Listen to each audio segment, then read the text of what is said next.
Well, good morning. My name's Reverend Melinda. It's good to be with you again. I love this beautiful community so much.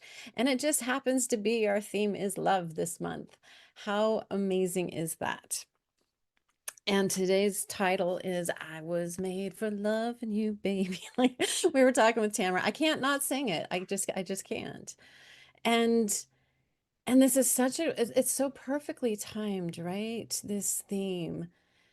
And we talk about, as spiritual beings, as spiritual people, that love is all there is. And yet, and yet, I want you to just take a moment and maybe just look back at the last 24, 48 hours.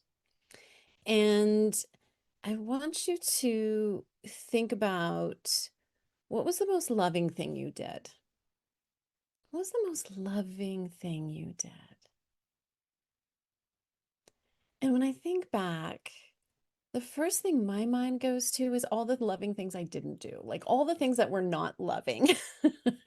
It's funny how the mind likes to track where we're off and where, we need to be fixed and what's broken and all of that. The mind seems a little habituated to sensing and looking in those ways. And yet, sometimes the most loving things we do are the simplest things. It's a simple smile. It's a compliment, a kindness. Sometimes it's bigger than you could imagine and smaller than you can even sense. And so sometimes our idea of what is love gets a little skewed. So I'm going to go to our reading today from All About Love.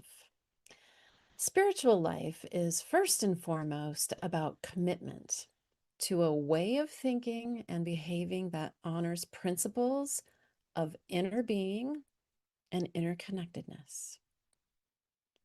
When we choose to lead a spirit-filled life, we recognize and celebrate the presence of transcendent spirits. Some people call this presence, soul, God, the beloved, higher consciousness, or higher power.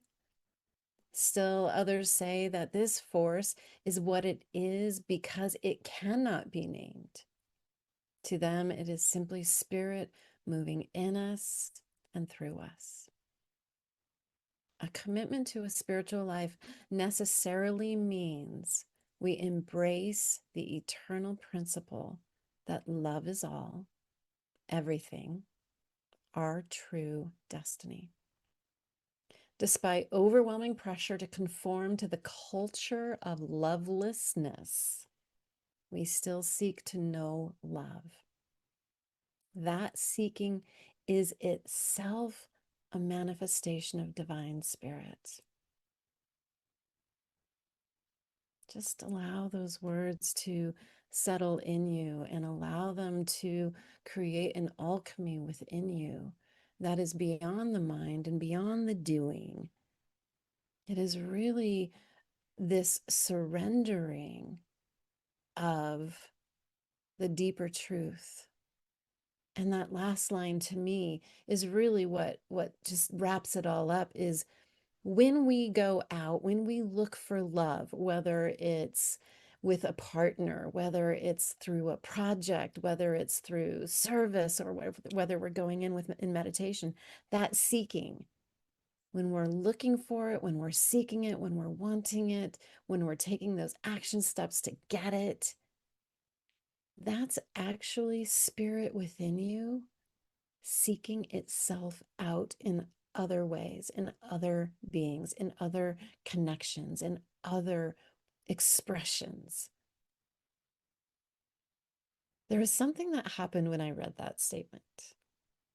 That seeking is itself a manifestation of divine spirit. There was something that kind of jiggled in me, like it's like, ooh, you see me.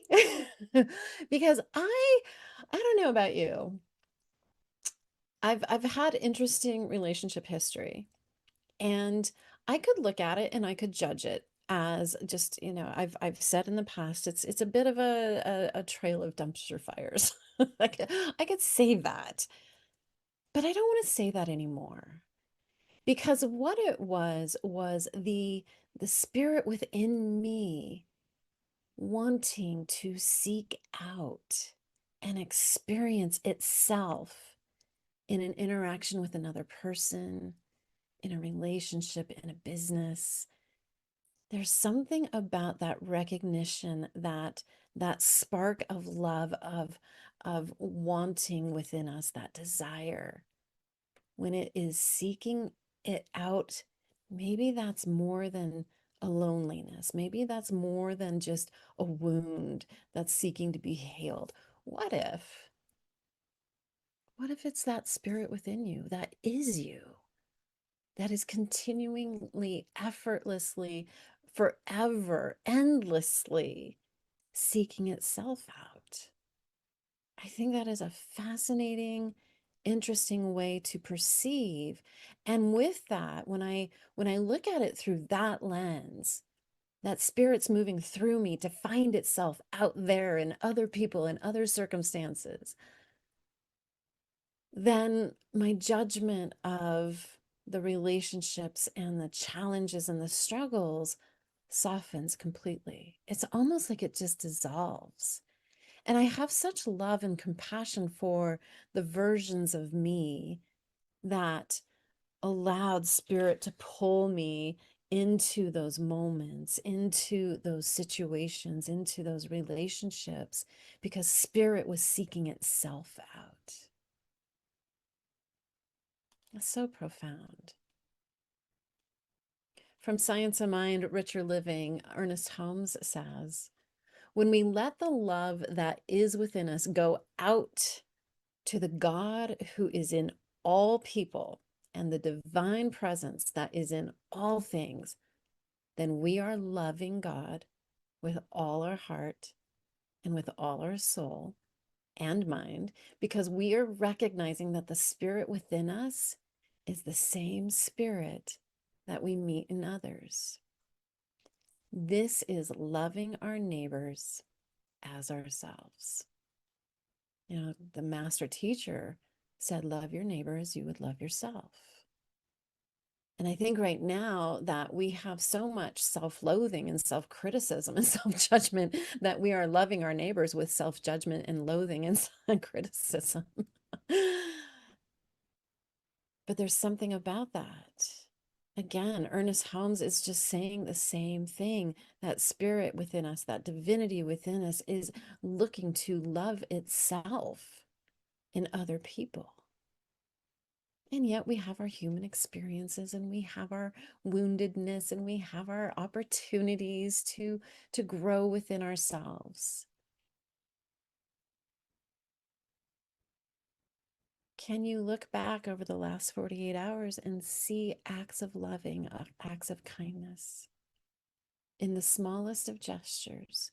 And maybe it's just in the desire and the wanting and the recognition that this situation could use more love. Isn't that what recognizing loneliness is? Just that simple recognition this situation could use more love. It's a very objectified, very factual kind of thing. Like, I feel all alone. I think I'd like to go experience more love. There's never anything wrong with that. And when the love that we cultivate within ourselves isn't a separate entity or an isolated experience, it becomes a direct outpouring of spirit. Hallmark did us a disservice. The Hallmark Channel does a little bit of a disservice. This idea that when I find the right person, then I'll feel love. That idea that there's someone out there that could love you fully and completely and complete you, that idea is a little bit of a disservice. I am not downputting the Hallmark Channel, because there is something wonderful about watching stories of people moving through obstacles and finding love. Nothing wrong with that. It feels really, really good. I just spent days watching Love on the Spectrum because it feels good to watch people find love. But the disservice is when we think it's outside of ourselves and it's not here. And the truth is, it's been here all along. It was always here. And yes, it can find its match and its equal outside of ourselves, but just hear those words. We will find our match and our equal outside of ourselves.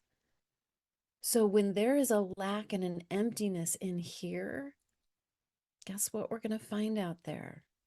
Oh, the sparks initially are wonderful, aren't they? Oh, the chemicals that flood our brain and just put us into that state of elation is wonderful, isn't it? It is a high, and it is a chemical high, and it's actually one that we can reproduce with food. Chocolate creates that oxytocin. Hugs create that chemical oxytocin. Deep conversations where there's a vulnerability and an opportunity to be seen and witnessed without judgment creates oxytocin. And so there's ways to recognize that what we're seeking out in the world, that love, that connection, was here all along. It's never been outside of us. Spirit's right here. And to be in that place of loving. Every year I follow a teacher who is a full body channel from Mother Mary. Now, if that's actually Mother Mary, I don't know. And I just did a podcast interview with her and we had a good giggle about that. It's like, is that really Mother? I don't know. But it feels loving. And for 3 months, she does this program called the School of Love. And this year's theme, this year's mantra was I am loving. I am loving. And it's amazing how that simple mantra, I am loving, over and over and over again, opened up places within me and everyone else that participated around the world into experiences of feeling more connected and it not having to do with anyone or anything outside of ourselves. The idea that the deepest loving experience, the deepest loving relationship that we can have is right here through I am loving. Now, it was an interesting experiment because am I loving all the time? Absolutely not. I am not going to, please do not put me on some kind of crazy pedestal where I am this way all the time. I am not. I am challenged every day with normal human experience. When people cross a boundary and I try to hold a boundary and they don't honor the boundary, I get a little snippy, I get a little uppity. I watch the news and I get a little uppity. And yet I have this mantra in the back of my head, and sometimes it does come in the forefront. I am loving, I am loving, as this constant reminder to the I am that is right here. Nothing, no one outside of me. Because we're all connected, and in that place of eternal oneness, there's nowhere to go but right here.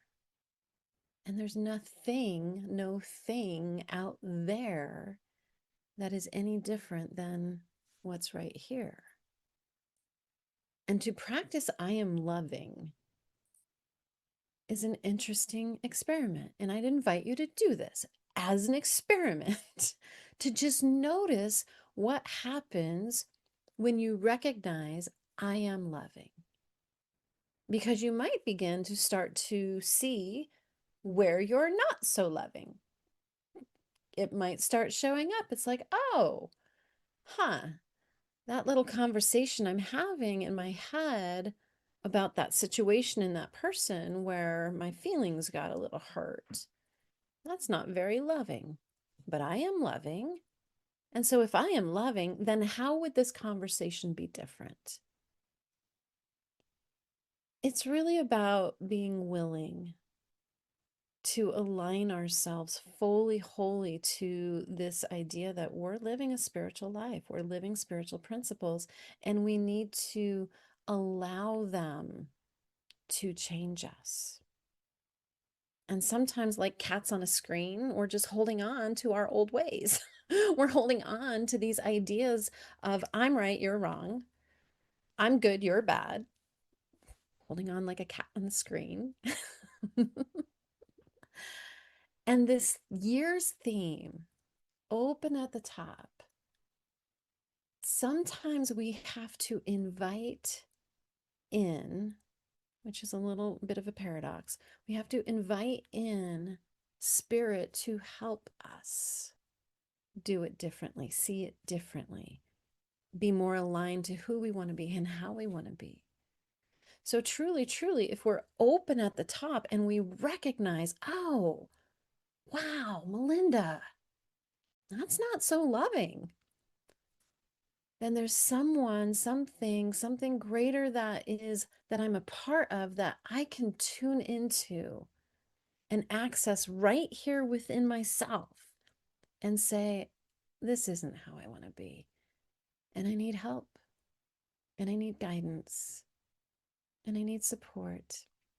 And I need reminders of what it feels like to be loved, to be in the presence of loving. Because the great I am that we are extensions of is nothing but loving. The great I am, that divine presence that we are, the ocean of consciousness that we rise out of as these little individual waves, is love itself. And when we start to emanate that more, when we start to allow our actions and our thoughts and even our beliefs to exhibit more of that energy of I am loving, then we are becoming more like our Creator.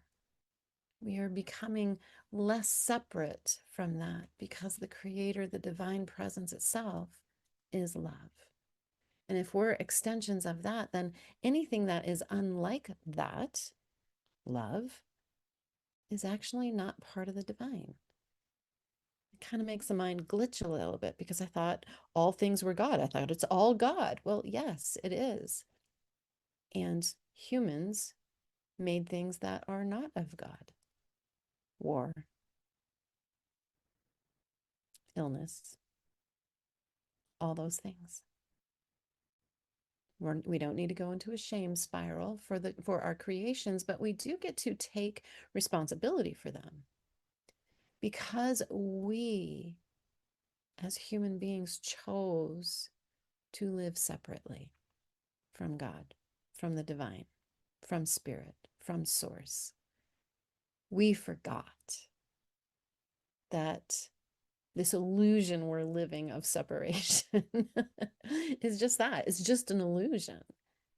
And when we remember, when we really remember, oh, this personality that I've created, that I'm holding on to like a cat on screen, this personality is actually the illusion.